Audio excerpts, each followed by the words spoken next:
के यश को गाती हुई दुंदुभी हमेशा बजती रहती है। क्या बात कही। कभी कभी लोग कहने लगते हैं जिनालय में बाजे बजाने की क्या जरूरत पड़ी है, जिनालय में शोर मत करिए, घंटा मत बजाइए, ढोलक मत बजाइए। मान लो ये बात एक बार ठीक है कि चमड़े से मड़ी हुई ढोलक मंदिर के गर्भालय तक घसीट के मत ले जाओ, लेकिन अगर अच्छे वाद्य यंत्र हैं और मंदिर में भक्ति से बजाए जाएं तो इसमें कोई ऑब्जेक्शन की जरूरत नहीं। वे प्रतीक हैं। घंटा बजाते हैं, पड़ोसी को भी ख्याल आता है कि घंटा बजा रहे हैं, शायद अभिषेक हो रहा है। जयकारा लगा रहे, शायद गुरुदेव पधारे। वो भी तैयारी करता है, चलो बाहर तो निकलो। कभी जब हमारा संघ इधर से आता है, शुद्धि करके इस रास्ते से निकलता है और युवक लोग जोर जोर से जयकारा लगाते हैं ना, तो घर में से आंखें मलते हुए 2-4 भूत तो बाहर निकल ही आते हैं।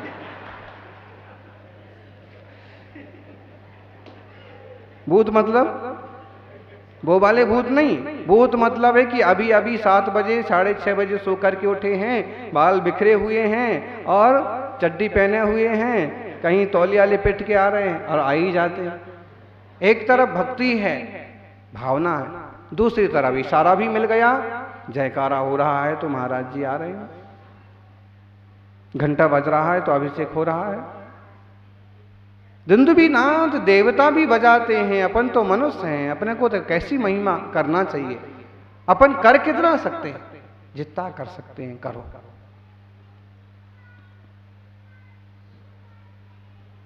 गंभीर होता है, छिछला शब्द नहीं होता है, गंभीर, ऊंचा, दीर्घ, और जैसे दिशाएं भर जाती हैं, सब तरफ जोर से नाद होता है।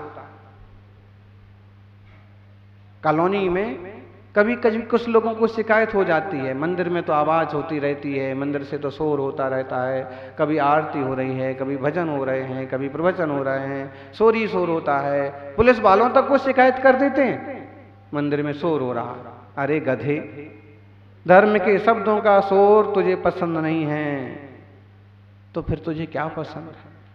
भक्ति का संगीत नहीं सुन सकता है, इसका मतलब तैने खोटी आयु का आश्रय बंध कर लिया, दुर्गति जाएगा। यहां सुंदर भक्ति के गीत सुनेगा तो वहां भी भक्ति करने के अवसर मिलेंगे। कभी विरोध मत करिए, बहुत आवश्यक है। कोई बहुत बुजुर्ग तंग हो गए, परेशान हो रहे तो धीरे से इशारा करो, कम कर लो, दिशा बदल लो, लेकिन नहीं होना चाहिए, बंद कर दीजिए। ऐसा बेंतरों की तरह प्रकोप कभी नहीं करना। अच्छे स्वर हो, अच्छे संगीत हो, भक्ति हो। यहां तो लिखा है दिशाएं भर जाती हैं। ढोल कितने जोर से बजता है, आवाज होती है सब तरफ।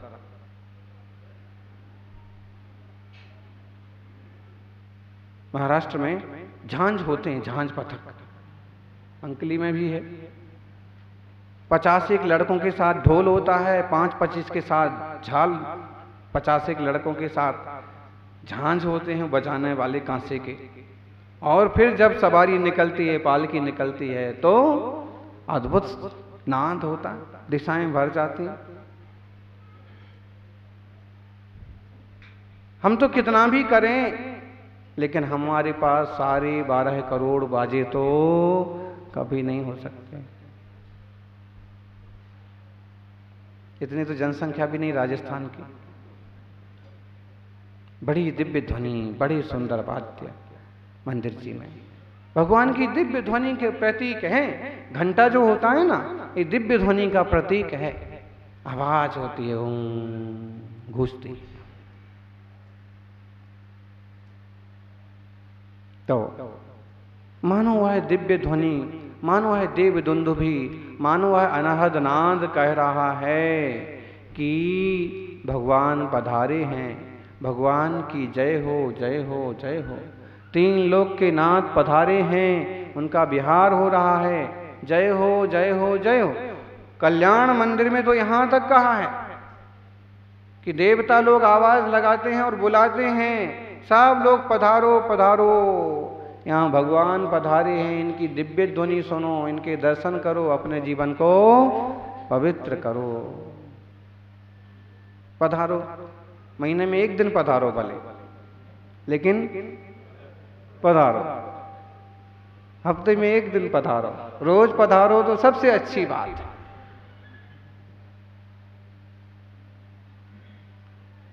सज्जनों, बड़ा मंगलमय दिव्य घोष होता है।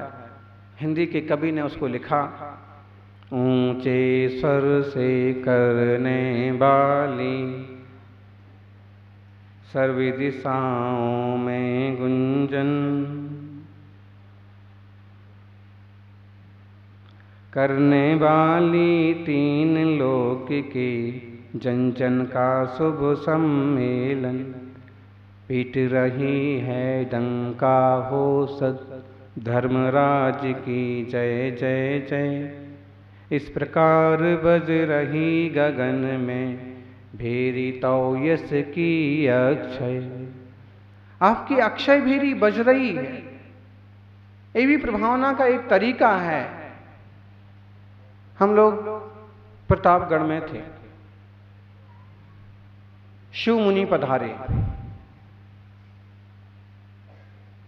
कुछ कार्यकर्ता आए, आप भी पधारें, वो भी पधारें, प्रवचन होगा साथ में, बहुत अच्छा रहेगा। हमने कहा ठीक है। एक कार्यकर्ता कहने लगे कि हम यहाँ ढोल वाले लेकर के आ जाएंगे, उनको तो ढोल लगते नहीं है।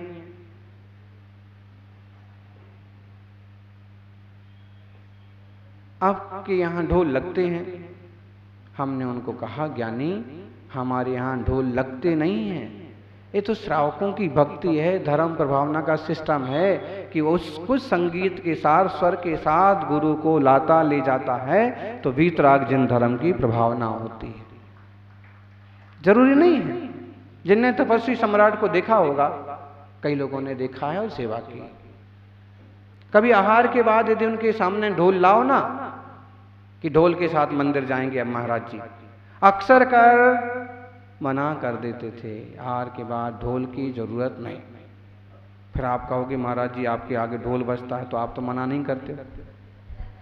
हम भी कभी कभी कर देते हैं और कभी नहीं भी करते हैं। उनका क्या आशय था कि कभी कभी कोई कोई श्रावक इतना मध्यम दर्जे का हो सकता है कि केवल ढोल के लिए ही 100 रुपये खर्च हों, तो कभी एक बार मन में आ जाए कि वो 100 रुपये कौन खर्च करेगा, किसी चौका भी रहने दो। समझना, सब तरह के लोग होते हैं, ये नहीं सोचना कि एक तो बहुत छोटी बात। एक बात, दूसरी बात जो उनके मुख से सुनी, वो कह रहे तुम 4 तो आदमी हो और 4 ढोल वाले लेके आ गए, इससे प्रभावना होगी कि आप प्रभावना? कैसा गंदा लगेगा कि महाराज जी जा रहे हैं और 4 ढोल वाले जा रहे हैं। दूसरा कारण। तीसरा, उनकी अपनी निष्प्रहता, मुझे कुछ नहीं चाहिए। फिर हम कभी मना करते हैं, इसलिए मना करते हैं जो ये कारण बताए ए। फिर कभी मना नहीं करते हैं, सामने वाले की भक्ति है, कई दिनों से इंतजार कर रहा था, बड़ी भावना से आज उसने सारी तैयारियां की हैं, ठीक है उसको अपना आनंद लेने दो। दूसरा, कभी कभी ऐसा भी होता है कि समाज के लोग ही पहले ही एक आध ढोल वाले को अपनी सामान्य सी बातचीत करके पक्का कर देते हैं, कहीं भी आहार हो तुमको महाराज जी को ढोल से लाना है, जहां आहार हो उनसे कोई दक्षिणा मांगने की जरूरत नहीं है, ये व्यवस्था समाज कर दे। तो क्या हो गया, ये बहुत सरल हो गया, मनमाना खर्चा नहीं आएगा। ऐसे तो हमने उनको कहा कि यानी ढोल हमें लगते नहीं हैं, ये तो श्रावकों की भक्ति है, आपको लगाना हो तो लगाओ, ना लगाना हो तो मत लगाओ, मेरी उसमें कोई अनुमोदना भी नहीं है। अगर उनको ऐसे लगता है कि इसमें हिंसा होती है इसलिए वे ढोल नहीं लगाते हैं, उनकी सोच है। इसमें हिंसा हो रही है कि प्रभावना हो रही है, श्रावक का विषय है, मुनि का नहीं।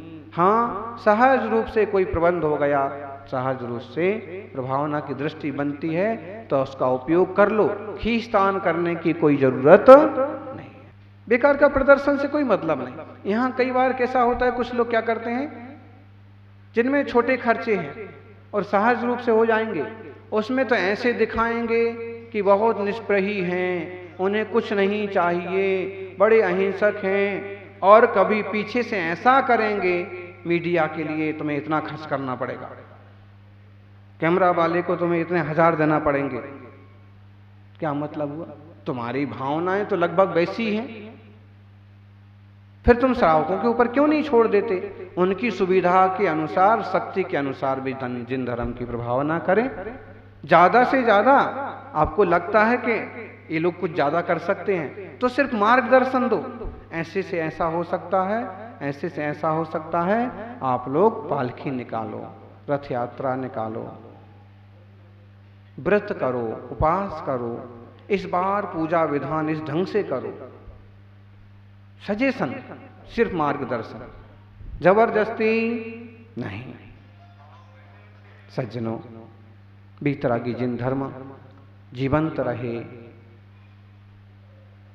प्रभावना मान रहे, इसकी कृपा से जीवों का उद्धार होता रहे, इसलिए प्रभु का भी समोषण लगता है, और इसलिए मुनि की भी दिव्य ध्वनि, मुनि की भी वाणी खिलती है। सच पूछो तो इतनी गर्मी में कौन बोलना चाहे? सच पूछो तो उपास के बाद क्यों प्रवचन करना चाहें? लेकिन नहीं, धर्मात्माओं का समूह इकट्ठा हुआ है, धर्म की 4 बातें हो जाएं। हो सकता है किन्हीं को कौन सी बात पसंद आ जाए, किन के चित्त में कौन सी बात चुभ जाए और जीवन बदल जाए। जरूर जिन वाणी सुनने से जीव जितेंद्रिय बनता है। अपन सभी भावपूर्वक प्रभु की सेवा करें, गुरु की सेवा करें, जिन शासन की प्रभावना करें, और श्रेष्ठ धर्म के अधिपति जिनेंद्र की जय जय करते रहें। इससे कभी ना कभी हमारी भी जय होगी, हमारा भी कल्याण होगा। जय बोलिए 24 तीर्थंकर भगवान की। तुभ्यं नमस्ते भुवनार्ति हरायनाथ, तुभ्यं नमः क्षितितलामलभूषणाय, तुभ्यं नमः श्रीजगतः परमेश्वराय, तुभ्यं नमो जिन्बबोधधिसोऽसुराय, तुभ्यं नमो जिन्बबोधधिसोऽसुराय। जयकारा जोर से। आदिम तीर्थेश्वर आदि विधाता देवादिदेव महादेव आदिनाथ भगवान की। वर्तमान जिन शासन नायक वर्धमान महावीर भगवान की। आचार्य श्री आदि सागर जी महाराज की। आचार्य श्री महावीर कीर्ति महाराज की।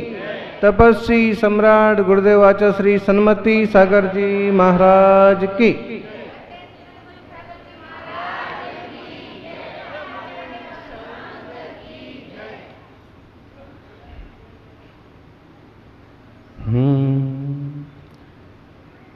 जो तुझको कांटा बोवे ताहे बोई तू फूल, तुझके वो फूल के फूल हैं, बाको है त्रिशूल। तुम्हें यदि कोई कांटा बोता है, यदि कोई तुम्हारे लिए संकट खड़े करता है, तो तुम भी उसके लिए संकट खड़े मत करो, बेवकूफी है। यदि तुम्हें कुत्ता काट ले तो तुम क्या करोगे? कुत्ते को काटोगे? नहीं काटोगे। क्या करोगे? इलाज कराओगे।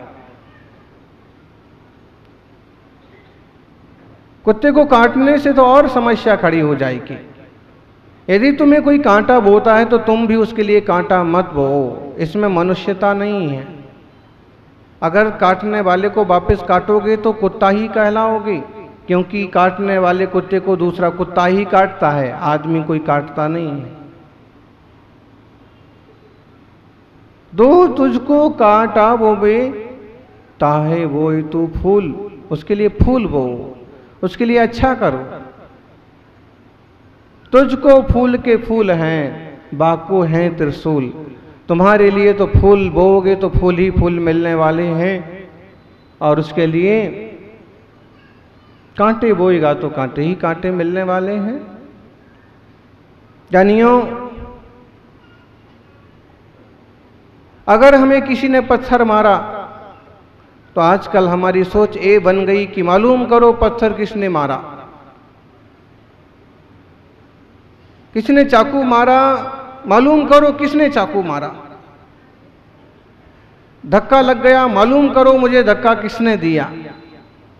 जबकि बुद्धिमत्ता इसमें है कि पहले पत्थर मारने वाले को, चाकू मारने वाले को, धक्का देने वाले को मत देखो। सबसे पहले देखो कि पत्थर लगा है, खून बह रहा है, तो इसकी मरहम पट्टी कैसे की जाए।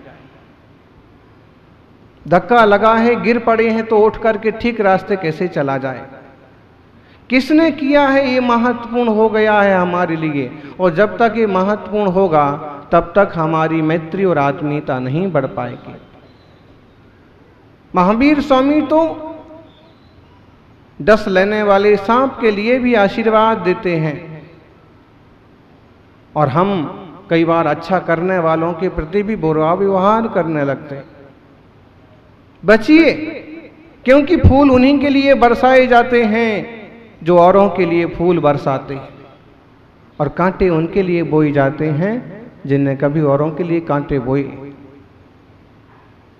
भक्तामर की आराधना में 33वें श्लोक में भगवान जिनेश्वर की पुष्प वृष्टि प्रातिहारी की चर्चा है। देखिए, मंदार सुंदर नमेरु सुपारिजात संतान कादि कुसुमोत्कर वृष्टिरुत्था गंधोद बिंदु शुभ मंद मरुत् प्रपाता दिव्या दिवः पतति ते बचसां ततिर्वा। मंदार, सुंदर, नमेरु, सुपारिजात, संतानक आदि कुसुमोत्कर वृष्टिरुद्धा, इतने तरह के फूलों की बरसात से आकाश रुंध गया है, और उसके साथ में गंधोद बिंदु शुभ मंद मरुत् प्रपाता, ठंडी ठंडी हल्की हल्की हवा के साथ गंधोदक की बूंदें भी बरस रही हैं। दिव्या दिव्य दिवाहा आकाश से पतते वचसाम ततिर्वा, वे फूल ऐसे बरस रहे हैं जैसे कि आपके वचनों की पंक्ति।